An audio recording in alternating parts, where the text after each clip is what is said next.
my banana bread recipe. This banana bread has refined, and this is the latest version. Like, you are about to receive the golden standard of banana bread. On that note, let's dive right in.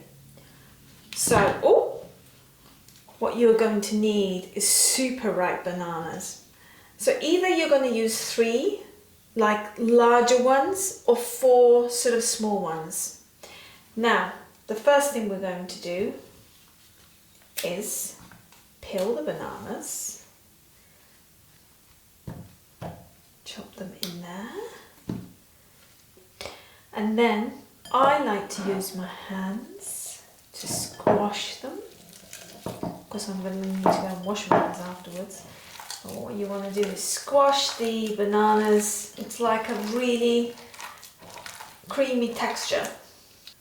You can use a fork if you wish to do that, or you can use a whisker.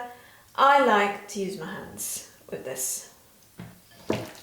Also, something about it softens the hands. I like to pour my love in there. I've had a really good rest before shooting this recipe, so I feel very, very tuned in, very present, which is how we are meant to be when we're preparing our food. Perfect. Oh, look at this. I'm going to do a little bit of that now and go and wash my hands. Now, I'll place that to one side.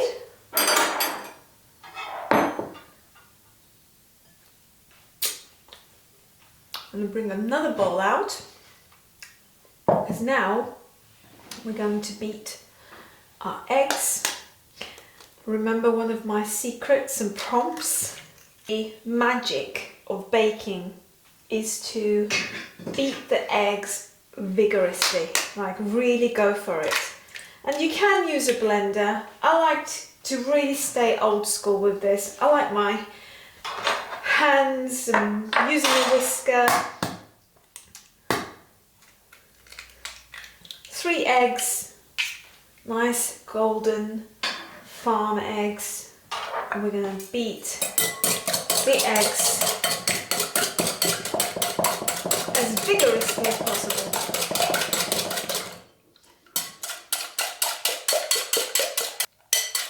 The other thing I do with eggs is, if they've been stored in the fridge, I keep them outside for 5 or 10 minutes. Because when you beat them in room temperature, the texture is much nicer. Perfect. And add oat milk.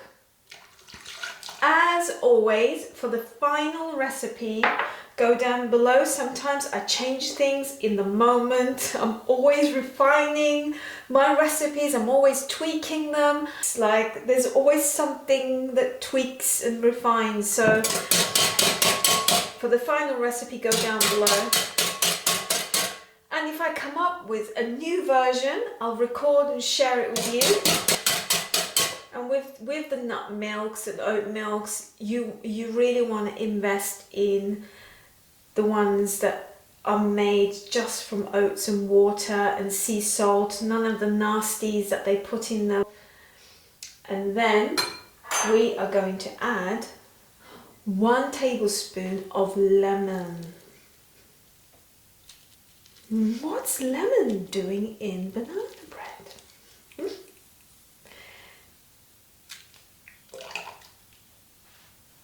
And then we are going to add 1 tablespoon of pure organic vanilla extract.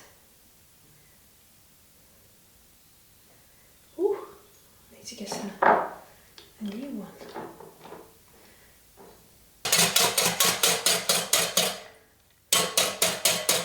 And then we're going to add, I use something called vegan block. You've heard me mention it before. This is a combination of shea butter, almond butter and coconut oil. I think it's a fabulous one for baking, but you may want to just use coconut oil. and I'm going to just leave that to one side because I'm going to use a brush to brush the tin. And now what we're going to do is add the banana in there. There we are. So all the moist ingredients are coming together.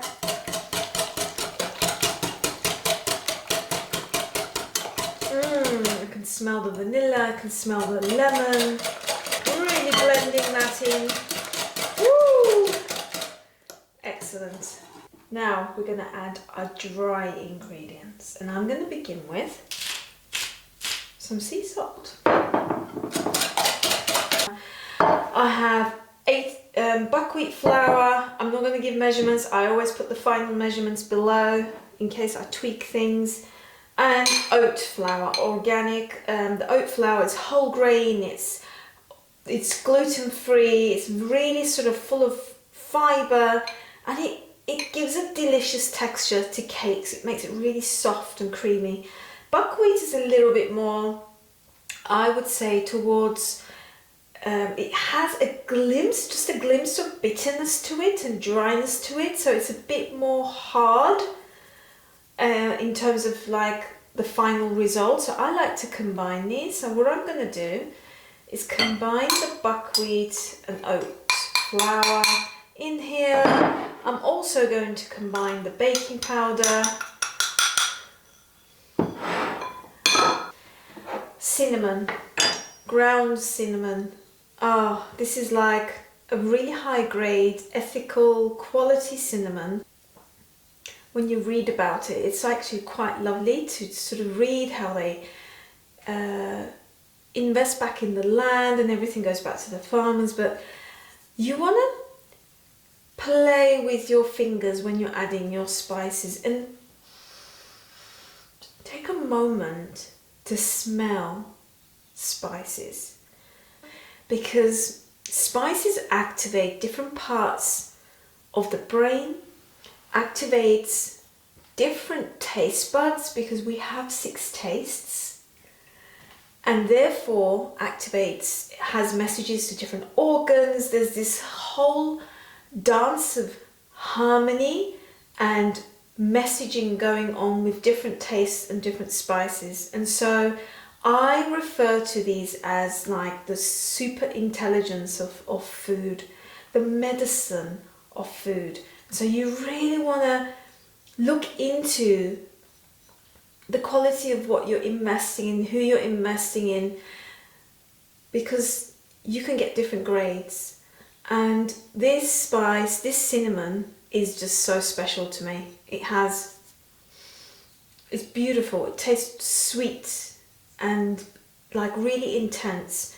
So I'm going to use half a teaspoon. And here we have nutmeg and ginger. So we have like a pungent kick, and nutmeg also again has a pungency and a bitterness to it. You want to go a bit more easy with nutmeg because it can really feel intense in food. And then the ginger as well. So I'll put the measurements below. Again, I'm going to add this to the mixture. There's some ginger in here. You want to smell all of this. If you haven't already heard about my activation called Spice Seduction, I created that purely to start tuning into the 6 tastes and noticing where you feel them, what they ignite in you. It's more about, it's not just tasting, but really expanding into the consciousness of each spice. And that's available down below. You can purchase that. And it really does bring in a whole new connection to spices. So it's a activation I created to start tuning in and seeing spices in a new way. So here we are, we've combined all the dry ingredients. Oh, actually, I had some brown linseeds in the cupboard and I blended these into making them like ground, just so they're more digestible and they blend in with the cake, banana bread. And so I'm adding 1 tablespoon in here for some extra omega protein. I am not a fan of whole linseeds or flax seeds. I find they're much more easier to absorb and digest when they are in ground form. And we're going to add a coconut sugar. Oops. There's not a lot. I don't add a lot. Just bring a bit more sweetness. Although the bananas are super sweet, naturally sweet, I add a bit more coconut blossom. There we are. Perfect. When it comes to adding the dry ingredients, you want to do it slowly, slowly. Like so. There we go. Being present with your food.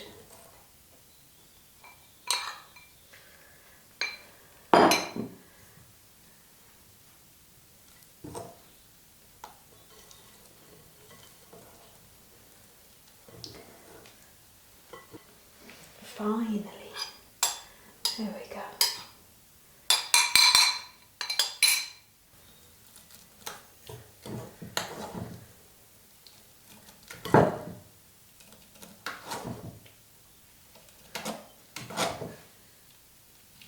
Yes, that's a perfect texture for banana bread. So you want to use, I like for banana bread, I like to use this rectangular one. So I'm just going to use my fingers and hands. Fingers! And just spread a little bit of oil underneath. Your oven should be preheated now properly to 185. Just pour that in there.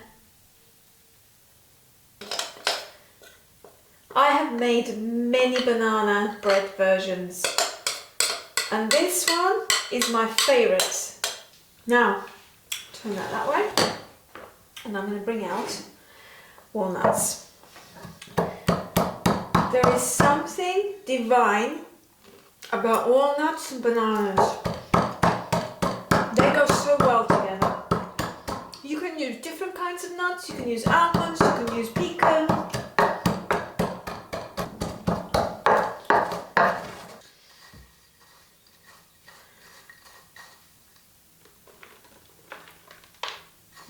Abundance of walnuts on top.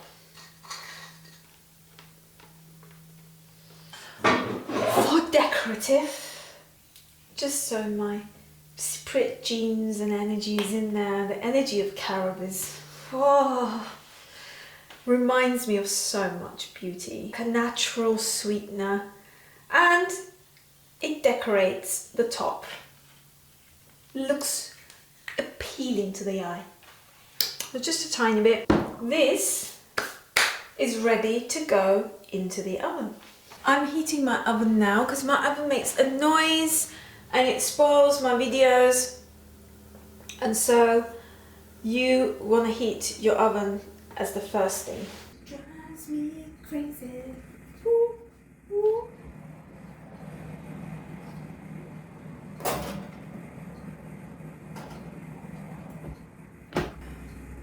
Our banana bread has been baked in the oven for 25 minutes. But I am going to add cinnamon powder on top. Ooh, look at that. I love cinnamon. Is like love potion. Aphrodisiac. It has that very inviting, sweet, nutty sensation. Now we're going to let that cool down for 5 or 10 minutes before we take it out, and then we can enjoy a bite together. Let's go. This is ready.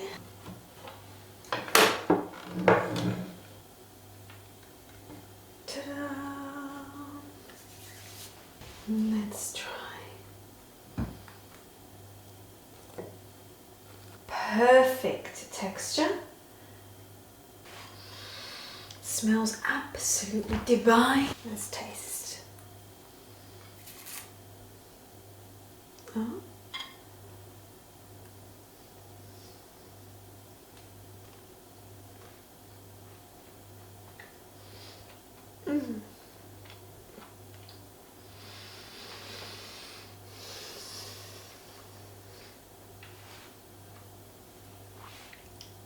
So good. It's soft, satisfying. You can taste the sweet, you can taste like a glimpse of the spices.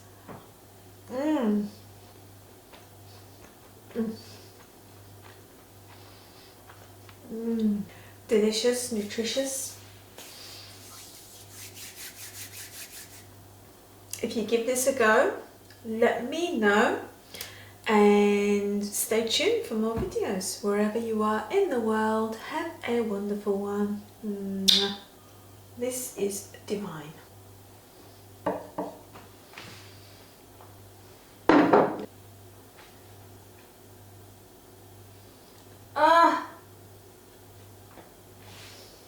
Ooh. Oh, I just adore this. Look at this. I love it! I love my new cake stand.